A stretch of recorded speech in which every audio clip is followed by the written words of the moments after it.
It's pontification time. Oh, we do love a good old pontificate.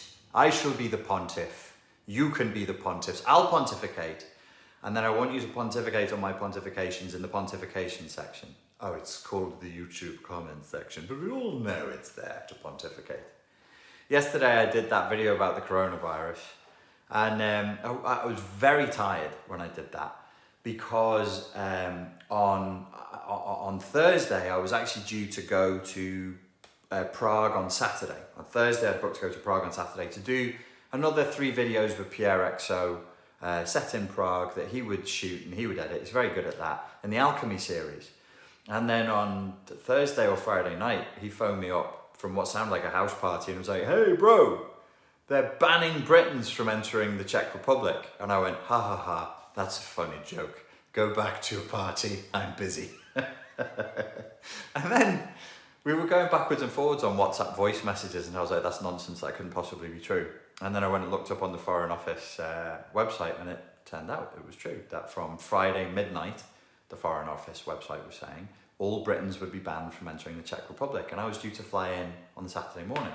So I know that's annoying. So I changed my flight.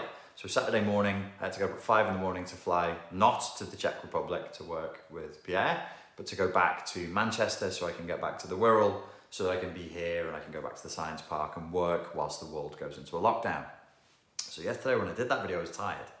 And when I woke up this morning, I realized that my unconscious had come through with something. On the thumbnail that I designed for that video, I put a picture of the coronavirus behind me, which is a circle with spikes coming off it.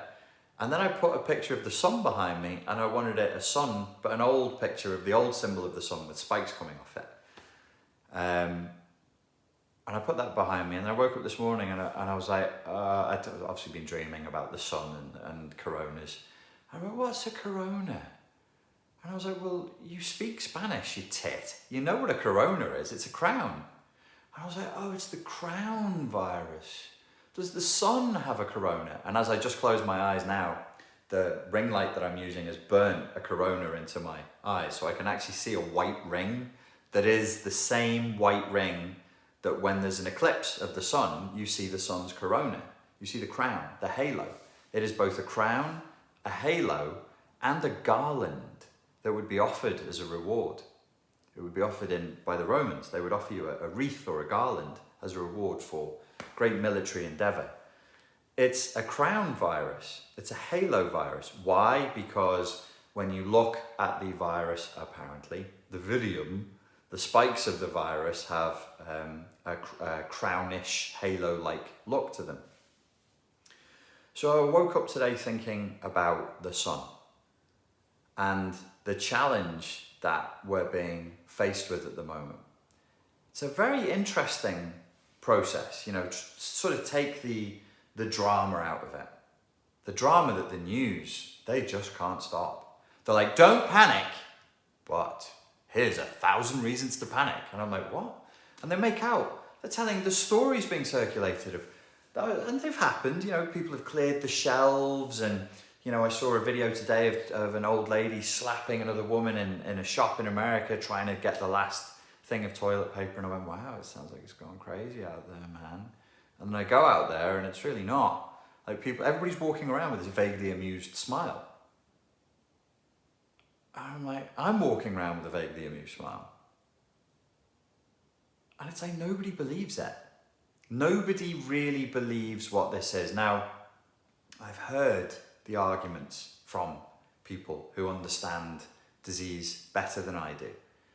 Yes, I can see a scenario. We don't want to be in the same situation as Italy is. We don't want to crash the mental health system further down the road. But I think a lot of people are asking the question, why are we going to such extreme measures when there were other things that were surely going to kill us worse that we didn't have such extreme measures for? Like swine flu. I watched the Sam Vaknin video today about this. He said the coronavirus is a narcissistic virus for a narcissistic culture. And he was talking about all the other diseases that had a way higher fatality rate that we didn't shut down global travel for. from day one of this, privately, I wouldn't go on the internet and say it because only a fool would do that. Oh, I am doing it now. Oops. I can always delete this later. Obesity has been killing people in huge numbers. There's a major mental health crisis amongst our children as young as 10, dying from, self-harm and anorexia and bulimia and outright suicide because of their body dysmorphia in numbers never seen before. Catastrophically high numbers. Alcoholism, drug abuse, countless things to do with mental health and physical health.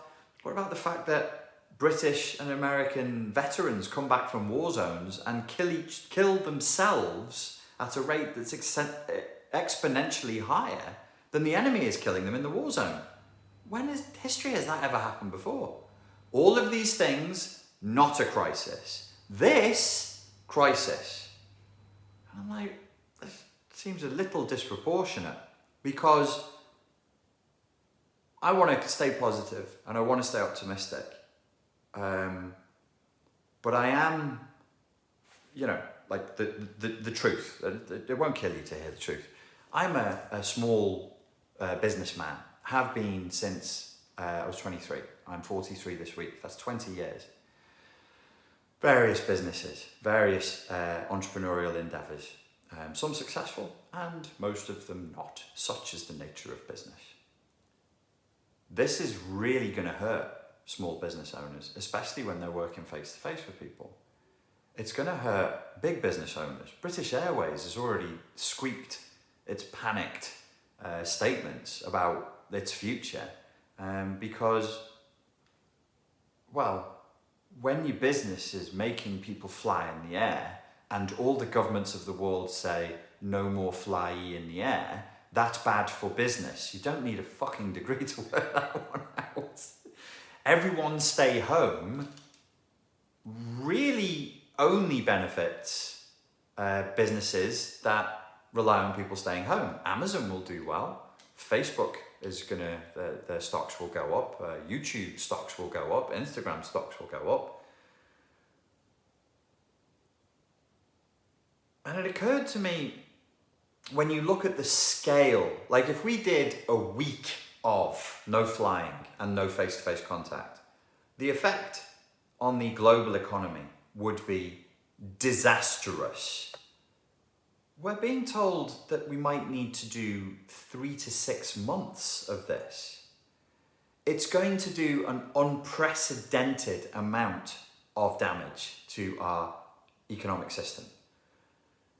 And that is a genuine threat. People will die because of that, for sure. People will go sick, they will suffer. So we're saying, we're going to do this to stop an illness that kills a certain amount of people. What's your response? Well, we're going to do a thing that's guaranteed to make people sick, to starve them, to isolate them. Old people. This is going to kill old people and people who are unwell. So we need to act. Okay, let's do a thing that guarantees that old people who are isolated, who can't get to the shops, who are frail, or when they do get to the shops, the shelves are bare. There's nothing there. They will die. They absolutely will die. People will be out of work, and that will cause them to be not in a good state emotionally, especially if it goes on for 3 to 6 months. You've got Portugal and Spain and Ibiza, both countries I spend a lot of time in. Both, that's 3. Spain and Ibiza are the same country. Sorry, I get confused. I think of Ibiza as still being a part of ancient Sumeria, but it isn't. It isn't, and the Spanish don't like it when I say that. No, it's definitely ours. We've checked. It's ours. I'm sure it belongs to the Sumerians. Ibiza was struggling last year because of Brexit. Ibiza is known as this party capital of Europe, and it's supposed to be, rammed all the time. And last year it was really struggling because of Brexit.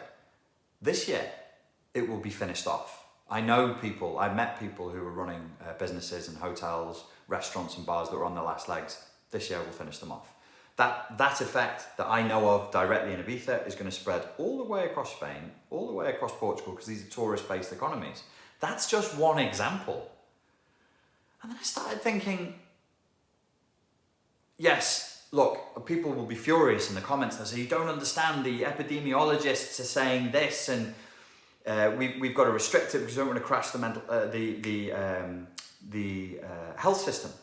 You don't want to run out of beds, you don't want to run out of equipment, that's really, really bad. And I say, yes, absolutely, that's really, really bad. But you want to know what else is really bad? Unprecedented global economic crisis is also really fucking bad. So you go, here's the threat, and here's the response. And I'm like, well, if the response is more damaging than the threat, can't we at least have a conversation first? Can't we chat about that and just go, well, just hang on a second, guys.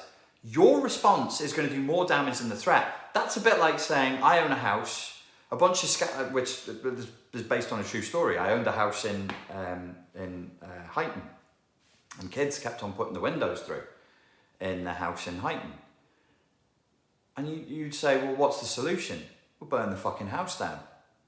We'd be like, then you'll have no house. Yeah, but at least it'll stop the kids from putting the fucking windows through, won't it? They won't be able to put the windows through now, will they, little bastards? We win. Yes, but at what cost? At what cost?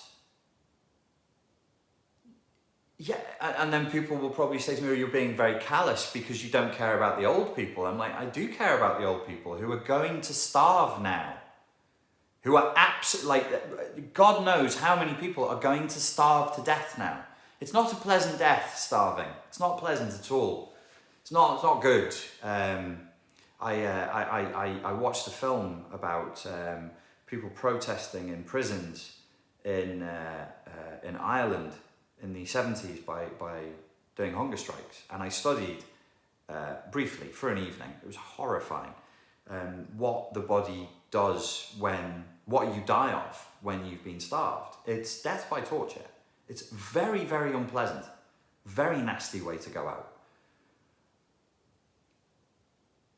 So we're doing this to protect the vulnerable, and we're doing a thing that guarantees that the vulnerable will suffer. Right. No conversation about it. This is just what we're doing. Shut down the airports, stop people from travelling. Right. Because of a disease that very few of you watching this will know anybody who's had it.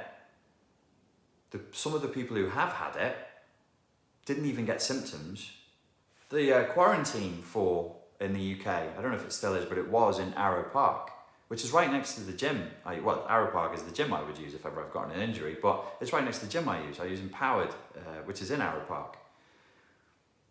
And I'm thinking, this is really strange. Like, I'm being told that there's a deadly pandemic that's at the scale that means we have to shut down the borders.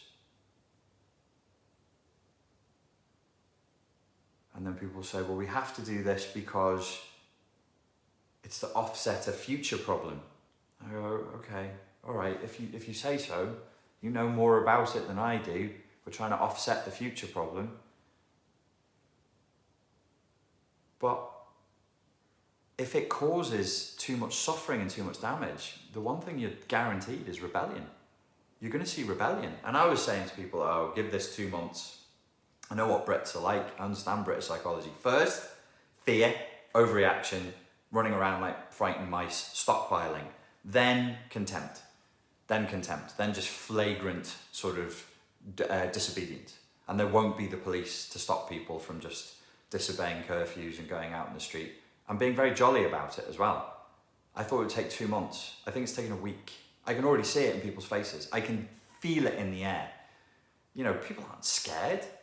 They're not scared. Nobody believes that this is a real thing. Nobody really believes that it's necessary. Well, there's a few. There's a vocal few, but the majority don't. Very, very strange times. Very strange times. And I don't even know what this is. I don't really have an answer for it. I would reiterate what I said yesterday, which is be safe, be responsible.